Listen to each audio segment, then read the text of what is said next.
بسم اللہ الرحمن الرحیم. السلام علیکم. امید کرتا ہوں انشاءاللہ آپ سب خیریت سے ہوں گے. میں سید حسین عباس اور آپ دیکھ رہے ہیں میرے یوٹیوب چینل. کچھ بہت اہم خبریں. پارلیمنٹ کا اجلاس بھی نزدیک ہے اور ووٹنگ بھی نزدیک ہے, تو اس سے پہلے میں آپ کو کچھ خبریں دینا چاہوں گا. زین قریشی صاحب جو کہ شاہ محمود قریشی صاحب کے صاحبزادے ہیں, وہ بھی کمپرومائز ہو چکے ہیں. یہ ایک بہت بڑا سرپرائز ہے ان کی طرف سے بھی اور پی ٹی آئی کی طرف سے بھی کہ اب جب ووٹنگ کا وقت بہت قریب آ چکا ہے تو اس سے پہلے یہ لوگ اناؤنس کر رہے ہیں نام. اور اس کے ساتھ ساتھ تقریباً 11 جو اور عمران خان صاحب کے 11 سینیٹرز, اور ان میں 2 سینیٹرز ہیں, زرقا تیمور اور فیصل رحمان, اور اس کے علاوہ باقی جو ہیں وہ ایم ایل ایز ہیں, وہ کمپرومائز ہو چکے ہیں. اطلاعات کے مطابق یعنی پی ٹی آئی نے باقاعدہ طور پر یہ اناؤنس کیا ہے کہ ہمارا ان سے رابطہ نہیں ہو رہا, یعنی وہ ہمارے ساتھ رابطے میں نہیں ہے. تو اس کا مطلب یہ ہے کہ وہ کمپرومائز ہو چکے ہیں. اس میں مبارک زیب صاحب کا بھی نام شامل ہے. میں صاحب نہیں کہنا چاہوں گا مبارک زیب کو, یعنی اس بندے کی آپ گھٹیا پن دیکھیں اس کا, کہ پہلے اس نے پی ٹی آئی کو دھمکایا, یعنی ایموشنلی ٹارچر. مجھے عمران خان سے ملوائیں, مجھے 50 کروڑ آپ بجٹ دیں, اس کے بعد جو ہے میں ووٹنگ نہیں کروں, میں ووٹ نہیں ڈالوں گا. یعنی اس کے باوجود بھی ان کو 50 کروڑ جو بجٹ تھا وہ مل گیا تھا. عمران خان صاحب سے میرے خیال سے ان کی ملاقات کروائی گئی, نہیں کروائی گئی میرے اطلاع میں نہیں ہے, لیکن ان کی جو شرائط تھے میرے خیال سے ان میں سے 3 کو پورا کر لیا گیا تھا. اور جو وہ کہہ رہے تھے کہ مجھے مثلا باجوڑ کا پی ٹی آئی کا صدر بنائیں, تو وہ نہیں ہو سکا. لیکن ان کے اکثر شرائط کو منظور کر لیا گیا تھا اور پورا کر لیا گیا تھا. اس کے باوجود بھی مبارک زیب نے پی ٹی آئی کے ساتھ غداری کی, یا صرف پی ٹی آئی کے ساتھ نہیں بلکہ اس ملک کے ساتھ, یعنی اس ترمیم کو, اس آرمی ترمیم کو ووٹ دینا, یعنی اس ملک سے غداری کرنا. اور وہ یہ غداری کر چکے ہیں اور لوٹا بن چکے ہیں. یعنی تقریباً 11 کھلاڑی جو عمران خان صاحب کے 11 ایم ایل ایز اور سینیٹرز کمپرومائز ہو چکے ہیں اور وہ عمران خان صاحب سے غداری کر چکے ہیں. دوسری چیز ہے جو پارلیمنٹ کا اجلاس ہے,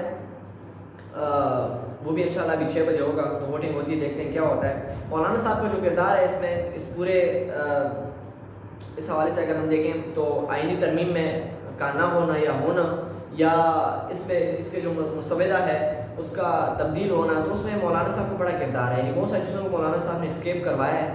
اگر وہ نہ ہوتے تو ہو سکتا ہے کہ وہ چیزیں اگر ہو جاتی تو ملک کا بیڑا تقریباً غرق ہو جاتا. تو بہت ساری چیزوں میں مولانا صاحب نے لوگوں کے حقوق کے بارے میں انہوں نے بہت خیال رکھا, اور عمران خان صاحب کے ساتھ بات کر کے ان کی بات مان کر بہت مولانا صاحب نے کردار ادا کیا ہے, بہت مثبت کردار ادا کیا ہے. یعنی 70% اگر میں کہوں کہ 100% میں سے 70% تک اب تک مولانا صاحب کے بہترین کردار کی وجہ سے یہ آئین کا جو مسودہ ہے وہ تبدیل ہو چکا ہے, اور یہ بہت ہی زبردست بات ہے. یعنی مولانا صاحب کا جو کردار ہے اس کو مثبت طور پر سراہنا چاہیے پی ٹی آئی کے کارکنان کو بھی اور تمام پاکستانیوں کو.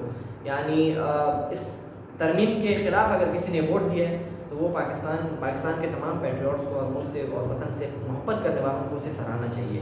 پہلے جس طرح کے پی ٹی آئی کا کارکنان, جو میں بھی خود بھی پی ٹی آئی کا کارکن ہوں, ہم جس طرح سے ان کو ڈیزل کہہ کر پکارتے تھے, تو انشاءاللہ آج کے بعد انہیں نہیں پکاریں گے, کیونکہ وہ اس کے قابل نہیں ہیں. اس نام کو کسی اور کے حوالے کر دیں گے. لیکن پہلے جو ان کا کردار تھا وہ ایسے ہی تھا, لیکن اب چونکہ نہیں ہے تو ہم نہیں کریں گے ایسا. اور یقیناً جو جے یو آئی کے کارکنان ہیں ان کو بھی ایسا نہیں کرنا چاہیے.